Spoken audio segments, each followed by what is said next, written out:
최태원 회장이 불출석 사유서에 에이펙 통상장관회의 대비한 암참가의 한미통상 관련 행사에 참석해서 부득이하게 참석 못했다. 소상이 발생 원인을 소상히 파악하고 피해 방지 및 수습 방안에 대해 준비되는 대로 국회와 국민께 보고드리도록 준비하겠다고 했는데 오늘이 그날입니다. 오늘 출석해서 답변했어야 됩니다. 근데 오지 않았습니다. 그래서 SK는 국민들의 이용자들의 그 권익보호나 권리 침해에 대해서 최선을 다하지 않았다고 볼 수밖에 없습니다. 책임을 묻겠습니다.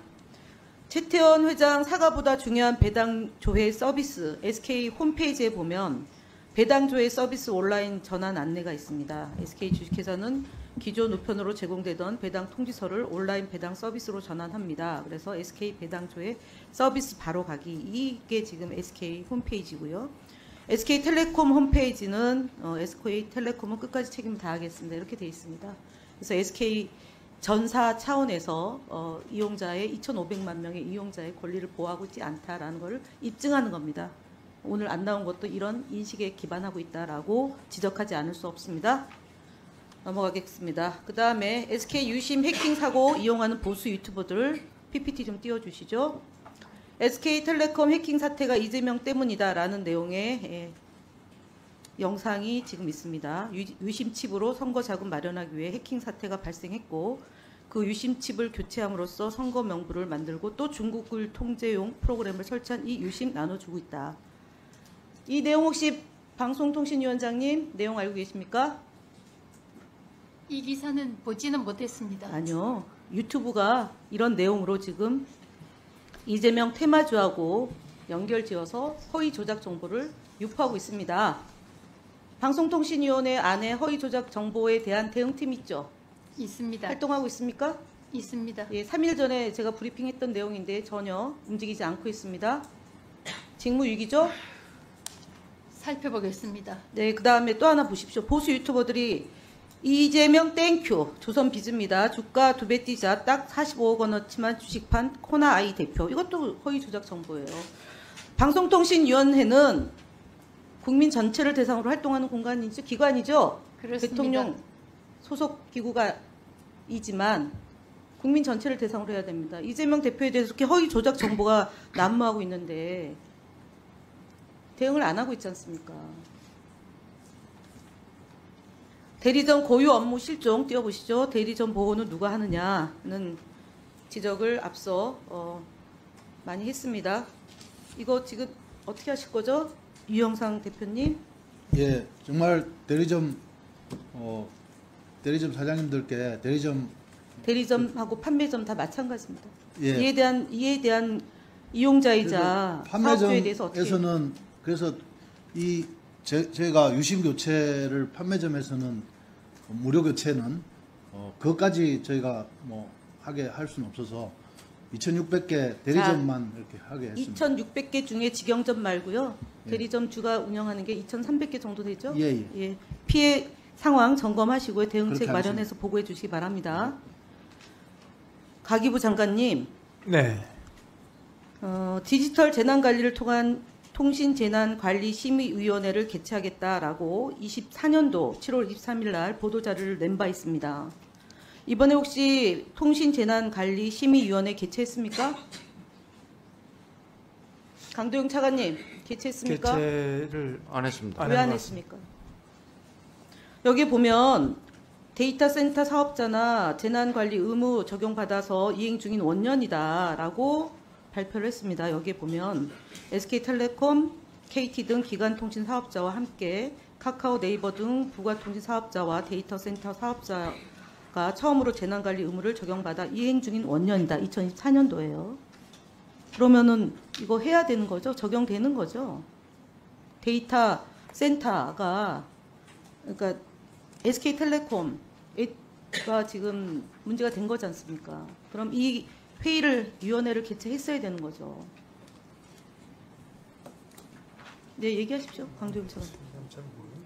예, 제가 한번 살펴봐야 될 것 같습니다. 살펴보는 게 아니라 예. 했어야 되는 겁니다. 그래서 지금 과학기술정보통신부가 제 역할을 하지 않고 있어서 이 재난이 통신 재난이 제대로 대응이 안 된 겁니다. 문자 서비스도 안 갔고 국민들에게. 그러니까 지금 지난번 4월 30일 날 유영상 대표가 왔을 때 28일, 29일 날 MMS 문자를 보내기 시작해서 2,400만 명한테 다 간 게 얼마 걸렸습니까, 유영상 대표님? 제가 예, 한 3, 4일 걸렸어요. 예. 그래서 제가 말씀드린 거는 이 재난에 대한 통신 재난에 대한 컨트롤 타워가 가기정통부가 있고 그것을 위한 위원회가 운영이 돼야 됩니다. 지금 SK텔레콤에서 뭐 위원회 만든다는데요. 그거 위원회 만들어 살 문제가 아니에요.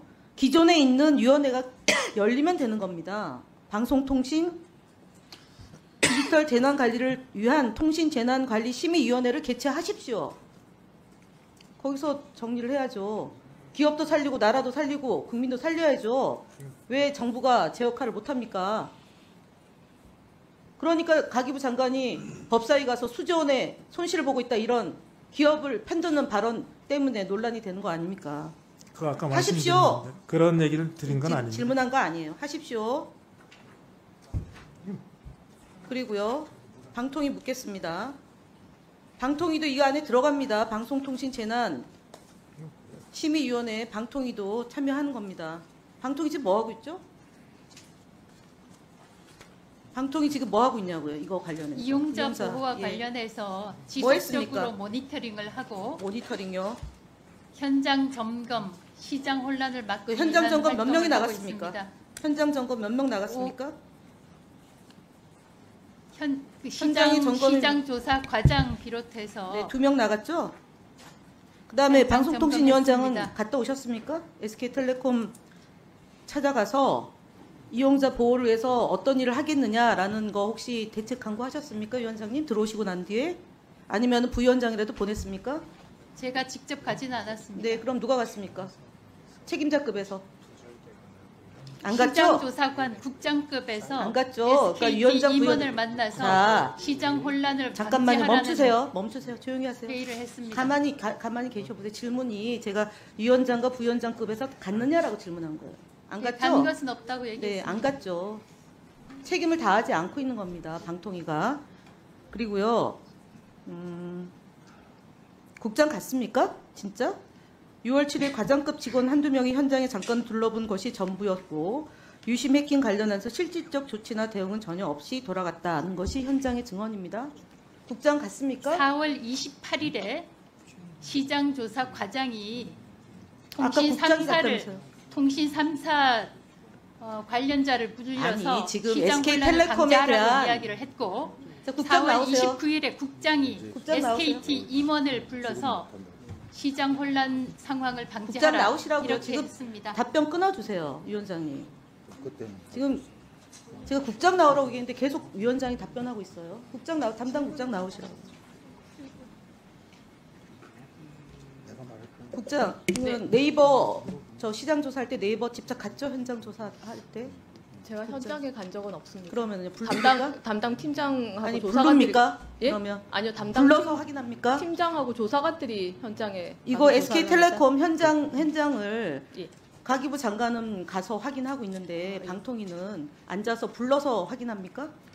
저희가 그 회의는 저희가 이제 아니 그게 저희 3사 사무실에서 불렀다는 했고요. 얘기고요. 예예. 그다음에 SK텔레콤이 사건이 났는데 왜 3사를 부릅니까? SKT의 본인 확인 시스템 점검한 거는 또 저희 다른 국에서 해서 그러니까 현장에 SK텔레콤 갔습니다. 현장에 가서 예, 예. 현장 상황이 어떤 건지 둘러보지 않은 거죠, 국장이?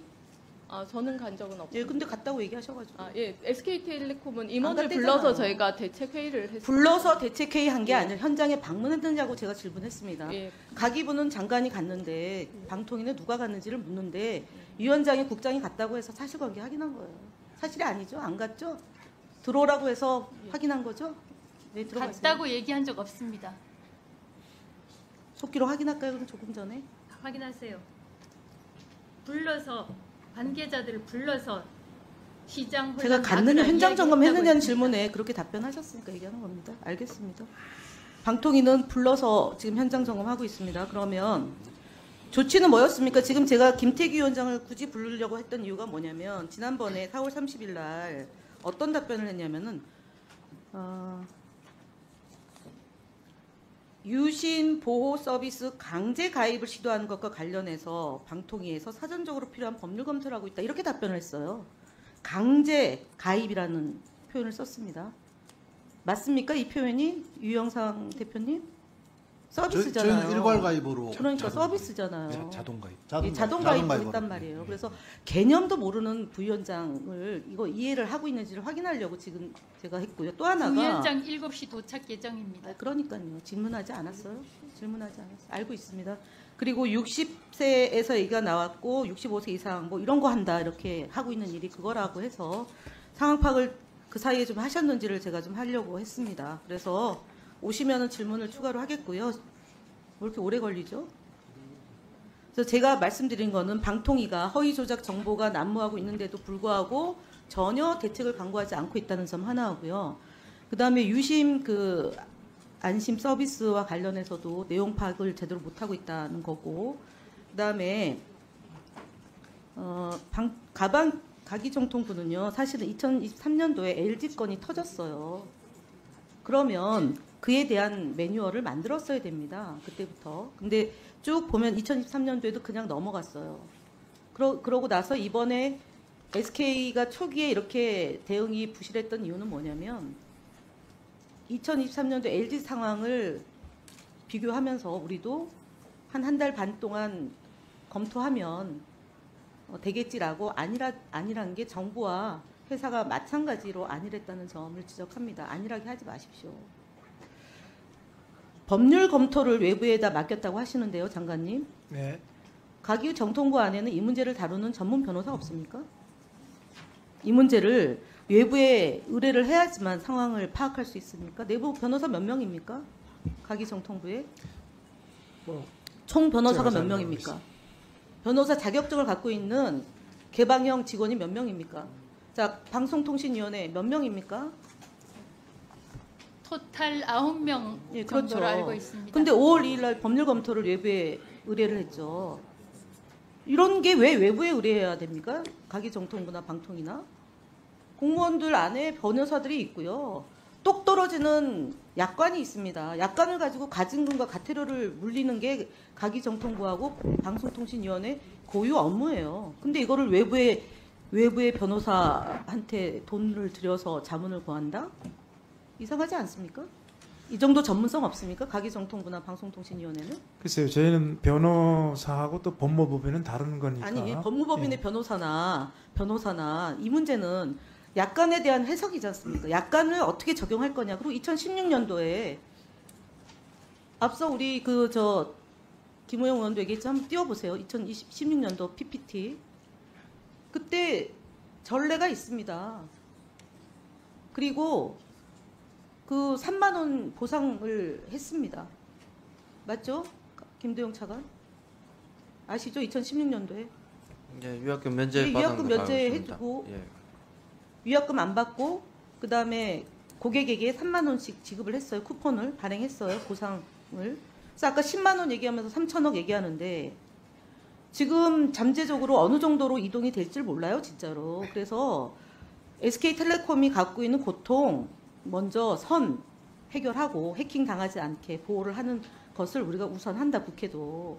그러나 번호를 이동을 굳이 하겠다는 분들이 계시면 그에 따르는 후속 조치도 해야 됩니다. 그건 가기정통부가 이미 발표를 했어요. 입장을. 검토를 하겠다. 종합적으로. 그리고 법률 검토를 하겠다. 또 법률 검토를 왜 외부에 의뢰합니까? 장관님. 그러면 로펌에서 구매에 맞춰서 SK텔레콤이 로비할 수도 있는 거고요. 그렇잖아요. 아니요, 그런 자체적으로 그런 정도로 입장을 못 냅니까? 방통위도 마찬가지로요.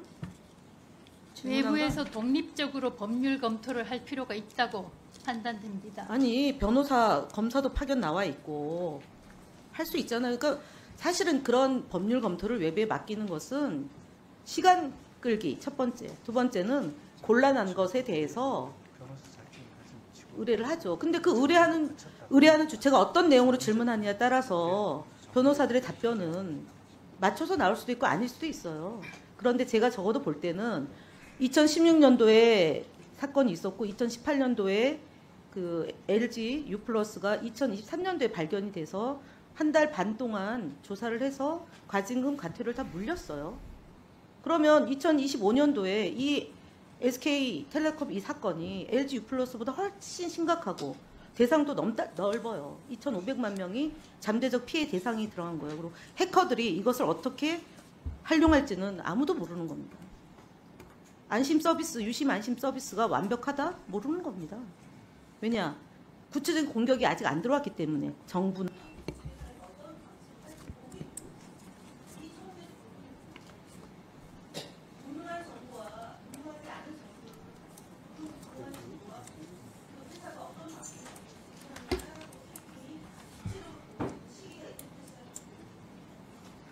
네, 하신 말씀 유념해서 앞으로 더 철저히 예방하도록 노력하겠습니다.